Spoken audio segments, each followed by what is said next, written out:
co-owner of Green Brain Comics. How you doing today, sir? I'm doing great. Chris, how are you? I'm doing well, man. Again, first off, congratulations. Thank you.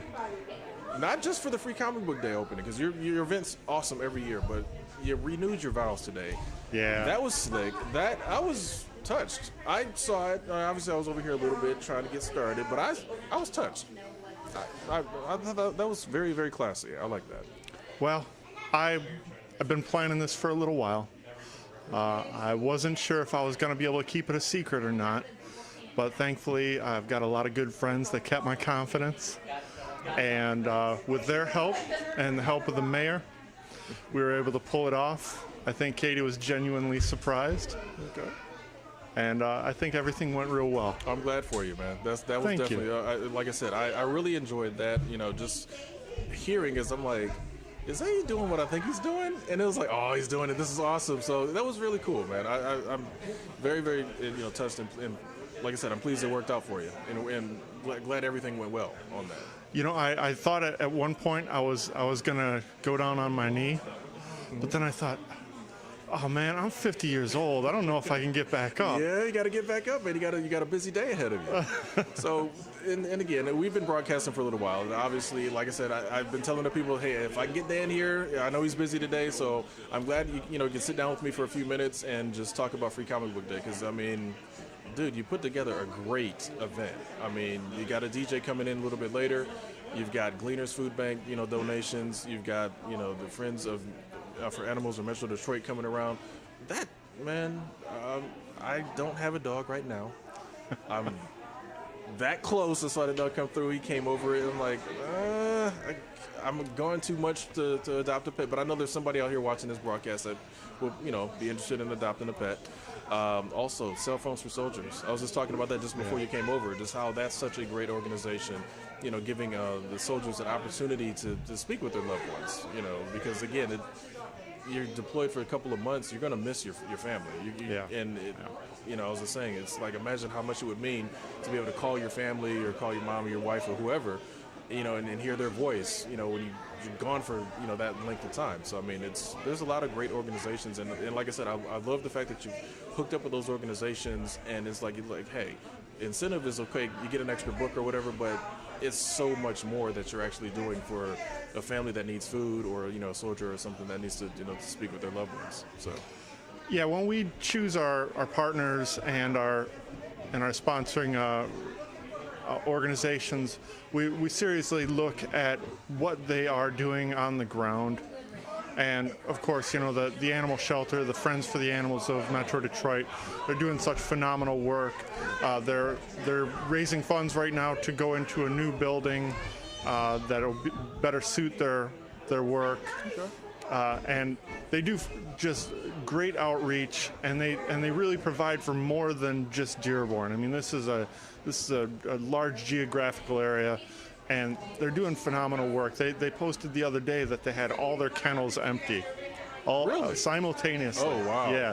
Of course, they fill back up really quickly. Oh, yeah, definitely. So when we get an opportunity to bring them in here with an adoptable dog, right. they got Daisy over there right now. She's a loving little dog. Oh, yeah. And this is a great opportunity to help get that dog adopted. Yeah. They're going to be bringing a new dog every 2 hours, a fresh dog.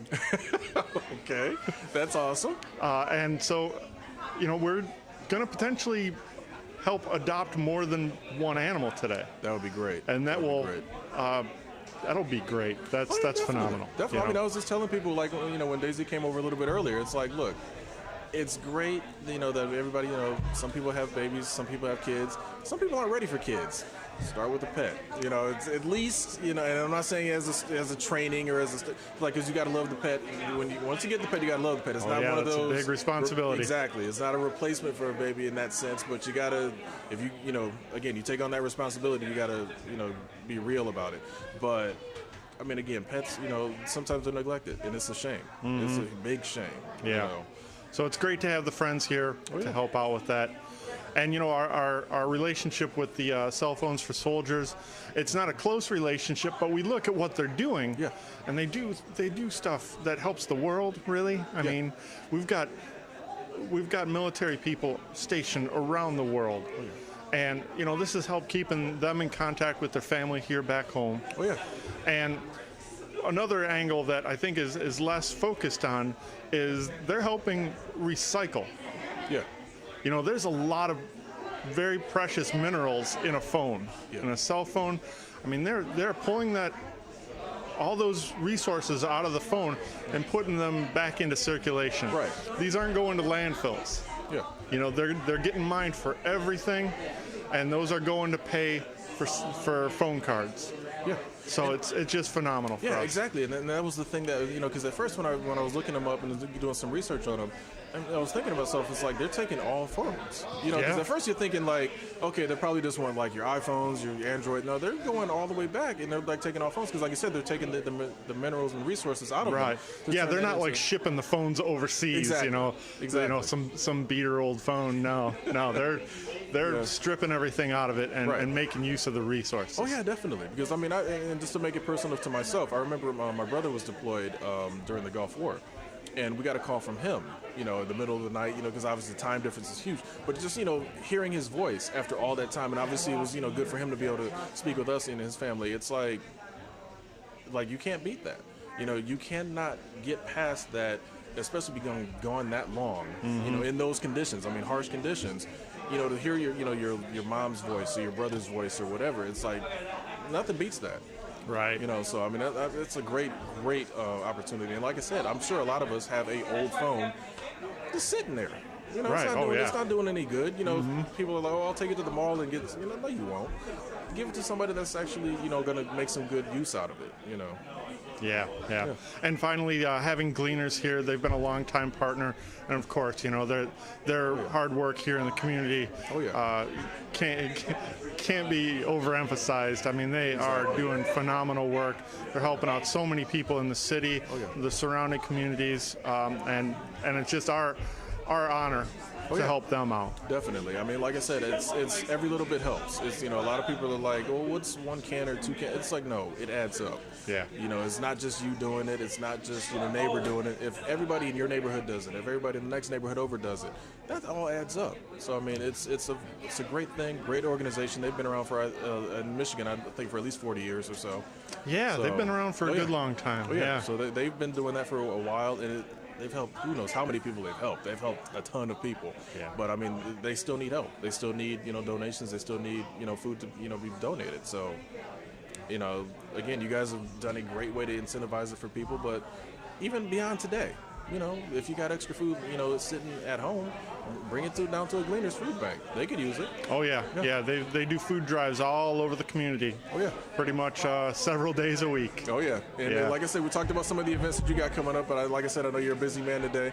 I appreciate you taking the time to come out. Right on. And like I said, I'll keep telling people about Green Rain. I'll keep telling them about the event today. And like I said, I want to thank you for inviting us to come into your home, your house, and do a broadcast for you guys. Because, I mean, it's an awesome day, awesome event, and look forward to more. Well, it's our pleasure. It's our opportunity to give back to you guys for supporting us for so long now. You run a fantastic operation. Thank you. And you know, it's our pleasure. Yeah, definitely. Dan, pleasure as always. Thanks again, man. Yep, have a good one, man. I will, like I said, I'll catch you on down the road a little bit later. Awesome.